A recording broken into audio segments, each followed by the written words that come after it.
Welcome back to Jacques in the Garden. In today's video, we are going to be talking about pruning fruit trees. Now, the goal here is for me to go through and prune every single fruit tree that I have in my garden and show you guys exactly how to do it. I'll be pruning a peach, which is what I'm standing next to right now, a plum, pears, figs, apples, and maybe even a citrus. So if you have never pruned a fruit tree before, don't be worried. I will show you everything that I am looking at, the things that are most important, and also discussing some of the more particular things about different trees and how you might need to prune them a little bit differently. So let's get into it. It is something that, by the way, you absolutely have to do if you have a fruit tree. When I say absolutely you have to do it, you have to do it if you want the best quality fruit and if you want to control the size of your fruit tree. If I let this just rip and grow as naturally as the way it wants, this tree might end up being 20 feet tall, and I am not getting on a ladder to pull that peach from the very top of the tree. So the goal of a lot of this pruning here is to ensure that our best fruit is set down here at the lower levels of the tree where we could easily harvest it and deal with the tree in general. So let's get started with this peach right here. And first, we're going to talk about some of the tools that we're going to be using. For the most part, if you are pruning a small fruit tree like this that hasn't had that much time to mature, you're probably going to get away with just using a pair of hand pruners. Now, I did clean these first, I sharpened them, there's a fresh edge on there. And the other thing I'm going to recommend is that you have some sort of disinfecting agent. In this case, I have a little spray bottle here filled with 91% isopropyl alcohol. That kills most things. Honestly, alcohol isn't the best option. Something like Lysol, for example, will kill a wider variety of things that might be on a pruner, but alcohol gets pretty much everything. The other thing you could use is actually flame. I might go grab my little blowtorch, do an alcohol spray, and then blowtorch to make sure I kill things that are a little bit harder, like viruses or maybe fungal diseases that might be hiding on your tree that you don't want to transfer to every single other tree in your garden and create a nightmare situation for yourself. Now, if you have a bigger tree, maybe you have bigger branches, you're probably going to want a set of loppers. These will be able to cut much thicker branches with ease. If you have quite an old tree, then you're actually going to want to switch to something like a handsaw. This is really ideal for when you get over really anything over an inch in diameter or 2 inches. This could probably cut an inch just fine.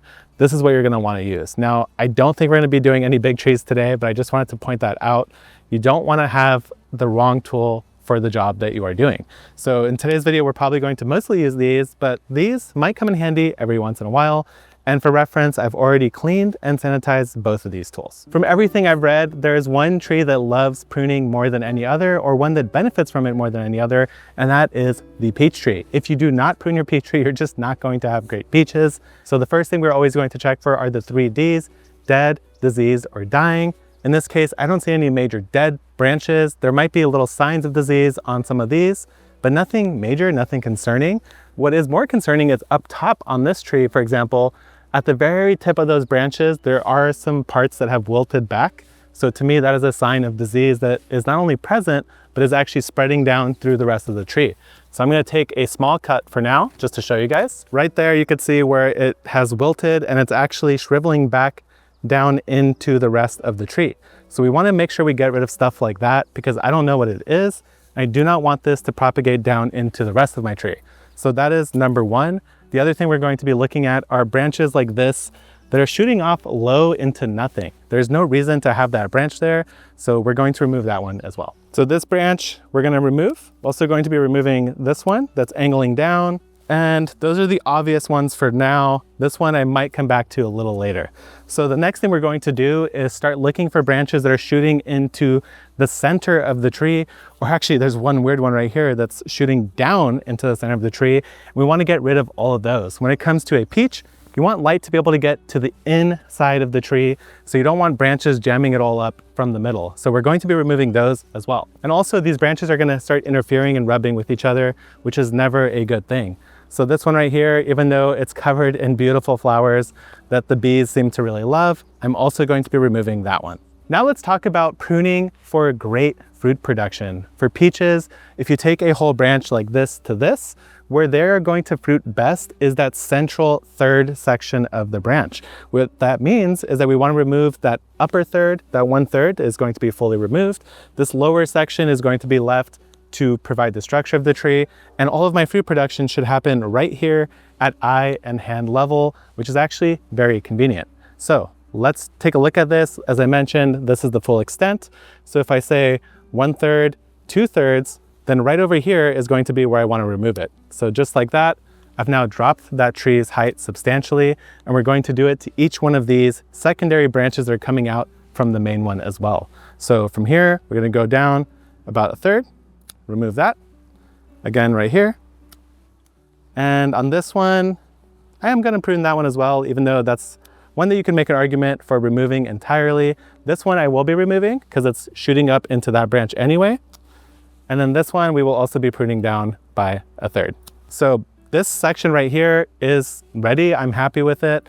So now what we need to do is take this example and do it to the rest of the tree. We've made some good progress here, and it is now time to tackle this back side. This one I'm going to prune a little bit more aggressively because this branch in particular is much thicker and much more vigorous than the rest. So we might drop this one down a little bit more substantially to at least try to get the height of the ultimate final prune to match the height of the rest of what I've already done on this side. So now we have to tackle the bigger side of the tree. I'm gonna switch to the loppers because these branches are a little bit thicker and I don't wanna leave a rough cut. So I'm gonna start by aggressively dropping some of the height here, just so I could get a sense of what I'm actually working with. And now we have this peach tree all pruned up and ready for the spring season. Now, one more thing I wanted to mention is that all of these flowers, these buds, they are too many. You cannot support every single flower on the tree or else your peaches will not taste like anything. So it is important to thin some flowers, but not right now. You wanna wait till June when those flowers have naturally dropped on their own. And then after that, you will do some thinning because every single peach tree will drop flowers no matter what.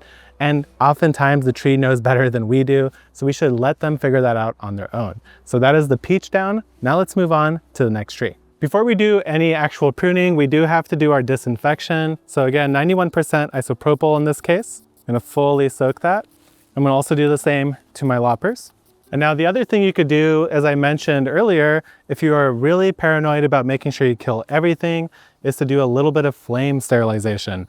And there we go, now we're ready to prune. What we're pruning next is a pear tree, and it's actually 2 pear trees I planted as a 2-in-1 style planting. What this does is it allows you to have multiple varieties that maybe will help pollinate each other while still only taking up the space of essentially 1 tree, maybe a little bit extra. So that is why there are 2 trees right next to each other. It is a different technique. So when it comes to pears, apparently this is pear's favorite thing to do, which is to send up a big ol' whip straight up to the sky, and it's not really ideal. Now, one thing to note about pears that's different than peaches is that these will actually set their fruit on what are called spurs. Now, this tree is very young. I just planted it last year. So I'm not entirely certain if I see any spurs developing, but usually it'll be a thickening of the branches where a bunch of different buds will come out. Now, the beautiful thing about spurs is that they can produce fruit for years. I'm talking like decade plus. Every single year the fruit will come up from the exact same spot. So we want to use that to our advantage. And the most important thing by far are the early years of pruning. If I don't prune this tree, some of my spurs might end up here. So that's why it's extremely critical, especially with pears, that you are aggressive with pruning at the start. Now, what I did when I planted this tree is I took a look at it and I chopped it right here and right here. And what I got in return is 2 new branches that shot up. Now, I can't have these 2 branches. They're literally touching and rubbing against each other. That's not going to lead to a healthy tree. So I'm going to fully remove one of them. I've decided to remove this one right here because this one doesn't have any other side branches that are adding to the structure. So whenever you remove a branch, you want to come in close to the trunk, not all the way up against the trunk. You want to leave a little bit of meat so that the tree could heal itself. And we're going to prune this right off. Just like that. So again, it's always a little bit scary at first. There aren't any real dead or diseased parts. That's always the first thing to check. I have a broken one here. So I'm gonna go ahead and drop that one down a bit. And now on the peach, we removed 1/3 of new growth. On the pear, we're going to remove 2/3. Because remember, we're trying to force all the fruit down as low as we could possibly get it. So from here all the way up to there, I'd say 1/3 is probably right about there, just like so. And then same deal with this one over here. So coming down to about 1/3.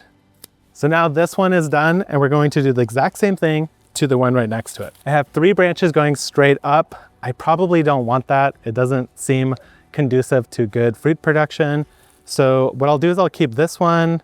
Actually, you know what? I will keep all 3 and then decide later this year whether one of them has to go because I don't know how they're going to grow every single year, it's gonna be a little bit different. So we're gonna just drop that. That one might have been a little aggressive of a cut, but no big deal. This one right here, this one right there. And there we have the pear cleaned up and ready for a new season of growth.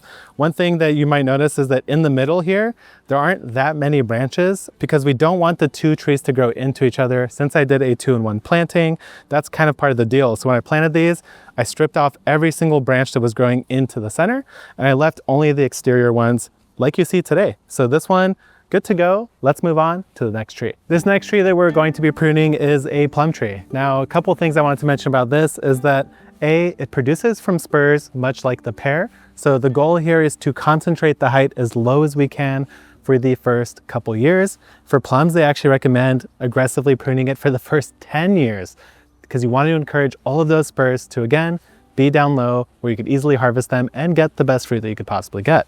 So over here is beauty plum, Santa Rosa plum, and then we have the golden nectar plum. So all of these are going to bear different fruits.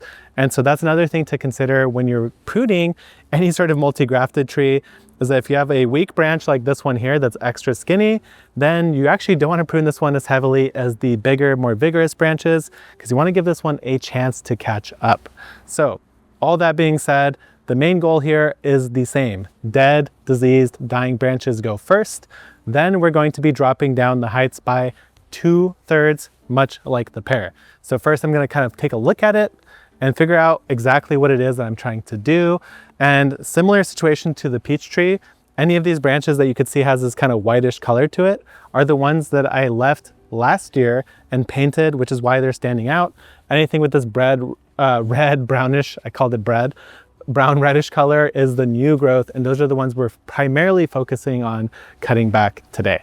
So this branch, honestly, I'm only going to be removing any little broken twigs that I see, but other than that, I am leaving this one because it is such a weak branch. I want to give it the best chance possible. So now let's move over to the one in front of me here, and let's start doing some cutting back. Now, I'm going to, again, drop 2/3 of any branch that I essentially see here, just like that. Just like this, and we're just going to go through and we're just going to start cleaning it up. Afterwards, we can make bigger decisions about primary branches that we want to fully remove, but at the very beginning, I'm just going to go through and drop everything essentially by 1/3. And then the final cut I'm going to make is this one right here, because it was growing right into the middle of this canopy, and just like the other trees that I mentioned, we want an open sort of funnel out like this with light's ability to come into the center of the tree. So this tree has been dealt with. The only thing left to do is to look for any of those little branches that are trying to grow into the center, just like this and this. And you know what? That one too. So this tree is now ready to go for this spring season. Hopefully it does really well. Now let's move on to a fig tree. First, a quick reminder to sanitize once again. We sanitize after every single tree that we change. So what do we have here? We have a fig tree, but the type of fig tree is actually extremely important when it comes to pruning them, and it could actually lead to zero production if you don't know the kind of fig that you have. If it's a brown or white fig like this, which is a panache fig, then that means all of its fruit is formed on this year's growth or the same year's growth. Now, if you have a black style fig, like the Mission, for example, all of those fruit on last year's growth. So take this branch, for example, this is all growth from last year. If I were to prune this on a black fig, then I would get no fruit. But this is actually a panache or tiger stripe fig, which I am going to classify as white. And that means that we could prune as heavy as we want. Now, again, if you do not prune your figs, they will just be inferior. The best fruit comes from the fastest, most vigorous growing branches. So if I left this untrimmed for years and years, by the end of like maybe 10 years, I probably won't get any delicious or even edible figs. So it's very important that you do stay on top of this if you want really good fruit, and honestly, who doesn't? So when it comes to this white style fig, we could be very aggressive because we know that all the new growth is going to form figs. So the things that I'm kind of thinking about right now is, do I like the shape of this? And overall, I must say I do like the shape. I think it's a nice height. So all we're going to do instead is go for a control or a basic pruning that we do every year. What you want to do is find your branch like this one, come down to the base, and you want to go 1-2 nodes above from that point. What I'm going to do now, actually I have one right there and one right there. So I'm going to cut right above that. And now what's going to happen is this bud is going to send up a new growth. this one will also send up a new growth, and those two new branches will form the figs for the year.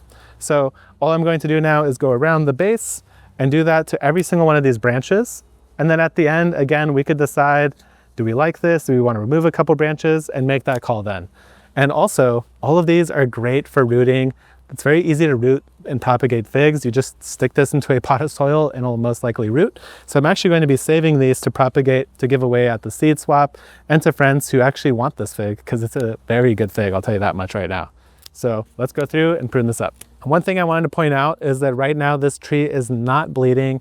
When you're pruning fig trees, you want to make sure you do it in the dormant period when they've lost all of their leaves. If you do it during the active growing season, this is going to profusely leak all that white latex liquid, which is not good for the tree to lose. So that's why we do it right now when the tree is dormant. In the end, figs grow very quickly. I'm not that worried about it. As you can see, we cut off quite a bit from this tree, but again, don't worry, this will be fine. All the new growth that happens this year should bear delicious fruit for me to enjoy. So white or brown figs, go extra heavy. Now let me show you a really quick example on a black style fig, because I got a mission fig in the corner right over there. Here's my black mission fig. It is quite gigantic. It's actually the same age as the other fig, but clearly it is living a better life. So what do we want to do here? It's fine if we allow some branches to go up high, but just know that you're probably not going to harvest those. So right here is an example of a branch that was last year's growth. This is where I expect to find the fruit. So what I want to do is, in this case, basically cut it to the extent of where I'm going to reach. That'll be where I want all the fruit to form this year, and then I'll allow it to regrow and do the same process next year. Now, if you cut a few branches lower, then what you will get is a new growth for this year that next year will produce more fruit. So you want to be a little bit tactful when you're thinking about how to actually cut and produce your figs. So in this case, like I mentioned, I'm going to go up high. Ooh, almost dropped that right on me. And you can see just how much I just removed. So that was about half the height of that branch originally there. And now I should get good fruit production all along this section here. So I'm going to go through, do a very quick cut on all of these branches. That's the black mission fig all cleaned up. And remember that this tree isn't that old. So even though I mentioned the fruit forms on last year's growth, I did remove a lot of that because I'm focusing on structure. Any of these fruit trees that have weird fruiting styles that, like, for example, the pears that fruit on spurs or the plums that fruit on spurs, we want to focus on structure more because we want to keep that fruit accessible. So hopefully this will allow me to form some new branches in this area where it's a little bit sparse, and next year I should have an insane harvest of figs. The next tree we're talking about pruning is my apple tree. Now this is a Fuji apple I'm very excited about. It was planted last year, almost in fall, I believe, from a bare root tree, very late, a lot later than usual, but it's put on a lot of good growth. It has a lovely structure, open, with branches in every which direction. I've actually been training this tree with these guys here. They're just little plastic arms that kind of push a branch away. And so I have this lovely structure. Now, apple trees, like the previous trees mentioned, fruit from spurs. Now I have a great example that I found. I'll show you up close what they look like and how it compares to a regular branch. Right here is an example of some fruit spurs. This is an apple tree, and you can see how all of the flowers are clustering and coming up from this swollen section. That is what you're talking about when I mentioned the spurs. So there's a spur here, here, up here, even up in this cluster, and that is the stuff that we want to protect so we get plenty of delicious fruit. And right here is another great example. You could see the regular branch right here is nice and smooth, and this section is all thick and contorted and has this kind of scaly appearance. This is a spur, this is a regular branch, and that is just a bud. So spur, spur, branch. So that's what the spurs look like, especially on an apple tree. And just keep in mind that that's usually something that forms like in its second, third year of that tree's existence. And this tree is now 2 years old. I bought it as a 1-year bare root, and now it is ready to start producing spurs. So I don't see any obvious signs of spurs, no swelling or buds pushing out. So right now, the only thing I'm really trying to do is control a little bit of the structure. Like that branch is shooting straight out that way, which isn't great. So all I'm going to do is kind of trim this to about this height, and we'll just leave it like that. This was definitely the easiest tree to prune from all of the ones that we showed previously because there just wasn't that much going on. But now I have roughly equally length branches. They're spaced out nicely, and I should get some good spur production this spring and hopefully fruit next year, maybe even this year. So that's it for fruit tree pruning. Hopefully you guys learned something. It's a pretty dense, meaty video because there were a lot of different trees to prune, a lot of different things to cover. But hopefully you guys learned something new from this, and I'd love to hear any other tips you have about pruning fruit trees down in the comments. Thank you guys for watching, and good luck in the garden.